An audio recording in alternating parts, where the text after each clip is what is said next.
Hello everyone, welcome to lofi vlogs. పాతది extension box ఖరాబ్ అయింది అని కొత్తది కొన్నాను అమెజాన్లో. మా ఇంటి దగ్గర ఈ మోడల్ దొరకలేదు, అందుకే అమెజాన్లో కొన్నాం. ఈ ప్రోడక్ట్ మోడల్ వచ్చేసి GM3059. దీనికి 6 యూనివర్సల్ సాకెట్స్తో పాటు LED లైట్ ఇండికేటర్ ఇచ్చారు. వైర్ లెంత్ వచ్చేసి 2 మీటర్స్ ఉంది. దీంట్లో ఒక ఇంపార్టెంట్ ఫీచర్ ఉంది, థర్మల్ ట్రిప్పర్ అని.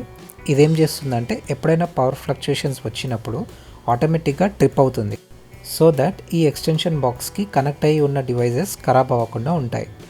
సో ఎప్పుడైనా ఇలాంటి డివైజెస్ ఆన్లైన్లో కొన్నప్పుడు ఒకసారి ఇలా చెక్ చేసుకొని అన్ని సాకెట్స్ పనిచేస్తున్నాయా లేదా అని చూసుకోవాలి.